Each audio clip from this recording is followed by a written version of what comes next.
National highway के साथ आसपास कोई बाढ़ की समस्या नहीं, समस्या इस डैम की वजह से है। पैसा कमाना था काम के बहाने, और दूसरा जो है अपने खेतों में पानी ले जाने के लिए उन्होंने क्या किया कि यहाँ पर जो है डैम बना दिया।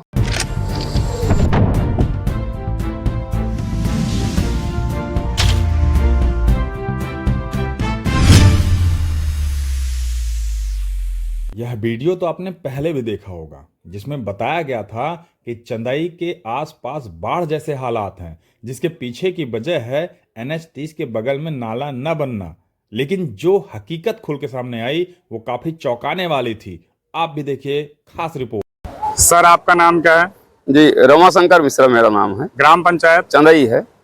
अभी कुछ दिनों से एक वीडियो वायरल हो रहा था जिसमें ये बताया जा रहा था कि सैकड़ों एकड़ जो भूमि है वो जलमग्न हो चुकी है। जी, दरअसल मामला ये है कि अब जहाँ पर खड़े हैं ये एक नाला दिख रहा है। ये नाला जो है बहकर जो है ये फरहदी होते हुए जो है आपके मटियारी और अमाव निकल जाता है।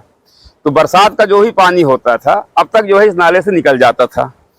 सरपंच महोदय जी ने क्या किया कि बिना किसी ग्रामवासियों के जो है प्रस्ताव के, बिना किसी आवेदन के जो है, ठीक है ना, पैसा कमाने के दृष्टिकोण से और अपने खेतों में पानी ले जाने के लिए उनका दो उद्देश्य था। एक तो पैसा कमाना था काम के बहाने, और दूसरा जो है अपने खेतों में पानी ले जाने के लिए उन्होंने क्या किया कि यहाँ पर जो है डैम बना दिया। अब डैम बनाने के कारण क्या हुआ कि यहाँ का सारा पानी जो है इस मार्ग से होकर जो है इधर जो है दक्षिण से लेकर जो है नेशनल हाईवे किनारे जो है उत्तर की ओर जाने लगा। इसके कारण क्या हुआ कि लगभग जो है 1000 से ज्यादा बीघे की जो खेतें हैं जो है वो सारी जलमग्न हो गई, और स्थिति यह है कि लोगों के मकानों में पानी पहुंचने लगा। कुछ दिनों पहले जो तिराहे का वीडियो वायरल हो रहा था जिसमें चारों तरफ पानी था, फिर जिसके बाद शायद राजस्व प्रशासन ने JCB भेजी थी, क्या ये उस प्रकरण से जुड़ा हुआ है? ये उस प्रकरण से बिल्कुल जुड़ा हुआ है, क्योंकि जो तिराहे का पानी है ये पानी भी जाकर वहीं इकट्ठा होता है, और जो सड़क के आसपास का पानी है वो भी वहीं पर जाकर इकट्ठा होता है। दुर्भाग्य की बात यह है कि चूंकि तिराहे के आगे जो सड़क की मोरी है उसके आसपास जो कोई नाली की व्यवस्था ऐसी नहीं है जो कि तमस को जोड़ती हो। इस कारण से जो है आसपास के जो खेत हैं वो सब जलमग्न रहते हैं। अब आप यकीन नहीं करेंगे, लगभग 10-15 साल से नेशनल हाईवे के किनारे के लोगों ने जो है अपने खेतों को बोया नहीं है। इसकी नुकसानी जो है न तो जो है MPRDC जो है भरने के लिए तैयार है, न तो इसकी नुकसानी के लिए जो है कभी कोई ग्राम पंचायत की तरफ से कोई प्रस्ताव लाया जाता है कि इसको कैसे ठीक किया जाए और किसानों को जो है इस जो है नुकसानी से कैसे बचाया जाए। अभी जैसे हम लोग पहुंचे हैं तो यहाँ पे देखा कि बांध भी जो बनाया गया था वो तोड़ रहे हैं, लेकिन जब पूछा गया कि तोड़ क्यों रहे हैं तो मुंह छुपाते हुए नजर आए, कोई भी जवाब नहीं दे रहा। तो इसके निर्माण में एक बार खर्च हुआ, अब इसको तोड़ने में भी क्या खर्च हो रहा?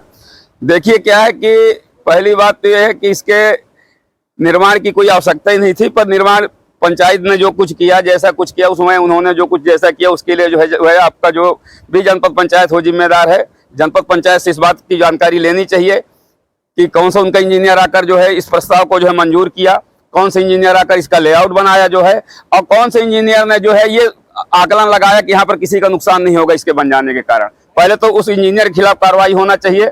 यानी पंचायत से कोई मदद या जनपद पंचायत से कोई मदद नहीं मिल रही? पंचायत विलुप्त है। पंचायत सिर्फ वहीं पर सामने आएगा जहां पर उसको धनराशि शासन की दिखाई देगी, जहां पर उसको कुछ खाने कमाने के लिए मिलेगा। बाकी पंचायत नदारत है और नदारत ही रहेगा। मेरा नाम कमल प्रभाकर द्विवेदी है। ग्राम पंचायत चंदई का मैं मूल निवासी हूँ। अभी कुछ दिनों से एक वीडियो वायरल हो रहा था, खबरें तेज पकड़ रही थी कि काफी ज्यादा क्षेत्र में पानी भरा हुआ है। इसके पीछे की वजह क्या है? इसके पीछे की मुख्य वजह है कि राजनीतिक रिवेंज। यहाँ पर यहाँ के जो प्रधान है आदरणीय राज रानी यादव, पति राम बहोर यादव, उनको कुछ लोगों ने वोट नहीं दिया, और जिन लोगों ने वोट नहीं दिया उन लोगों का जमीन इस डैम से सटा हुआ है। पहली चीज तो ये। दूसरी चीज ये है कि डैम का टोटल पानी वो अपना खेत सींचने के लिए डैम बनवाए हैं, और इस डैम से सिर्फ 2 लोगों को फायदा है, आदरणीय राम बहोर यादव जी को और उनके छोटे भाई एकऊ यादव को फायदा। बाकी किसी तीसरे व्यक्ति को फायदा ही नहीं है। और एक तो फायदा है उनका ये है, दूसरा चीज है कि बीच में हम लोगों का खेत पड़ता है, घर पड़ता है, तो इससे हम लोगों को खेत डूब जाता है जब बाढ़ आती है। और उसके बाद क्या है कि पानी नहीं मिलता हम लोगों को, किसी को पानी नहीं मिलता। और हमारे ग्राम पंचायत कुछ अधिकार है, कुछ SC ST है, तो जब पानी ले जाते हैं तो जबरदस्ती उनका घर भी डूब जाता है और शासन प्रशासन को गुमराह किया जाता है कि नेशनल हाईवे किनारे बाढ़ आ गई है। नेशनल हाईवे के साथ आसपास कोई बाढ़ की समस्या नहीं, समस्या इस डैम की वजह से है, बाकी कोई समस्या नहीं। अगर ये डैम समाप्त हो जाए तो नेशनल हाईवे की भी समस्या स्वतः ही समाप्त हो जाए। कितने किसान आपकी जानकारी में प्रभावित है? कितना बड़ा कम से क्षेत्र कम है जो पानी 500 डूब गया? किसान प्रभावित है। अतरैला इजारा में है, फरादी में है, चंदई में है, कम से कम 500 किसान है और चंदई में कम से कम 100 किसान है। कम से कम इस डैम से 3 गांव प्रभावित है, ग्राम पंचायत चंदई, ग्राम पंचायत फरादी, ग्राम पंचायत कांटी, ग्राम पंचायत अतरैला इजारा, परसादा, बहुत सारे गांव प्रभावित है इसमें। जो फसल लग चुकी थी यानी जो धान रोपी जा चुकी थी जी, वो सुरक्षित है या वो भी खराब हो वो चुकी है? सब समाप्त हो चुकी है। हम लोगों की धान डूब चुकी है, कमर बराबर पानी है। आइए ले चलता हूं, मैं अपने यहाँ भी ले चलूंगा आपको, वहाँ हिल के मैं सामने बताऊंगा कि कितना प्रभावित है। शासन प्रशासन से कोई शिकायत आपने की थी? बहुत ढेर सारी शिकायत है। जो भी यहाँ पद में बनता है सब लूटने के लिए बनते हैं, काम करने के लिए कोई नहीं बनता। फोन लगाओ तो कहेंगे 10 दिन बाद आएंगे, 20 दिन बाद आएंगे और कोई काम नहीं करना चाहता, बस यहाँ मजा लेने के लिए आते हैं।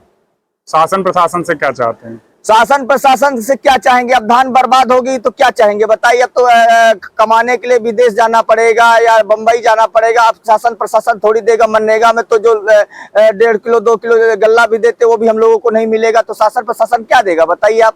शासन प्रशासन, ऐसे शासन से क्या हम उम्मीद रखें? क्या नाम है आपका? विजय शंकर मिश्रा मेरा नाम है। ग्राम पंचायत चंदई।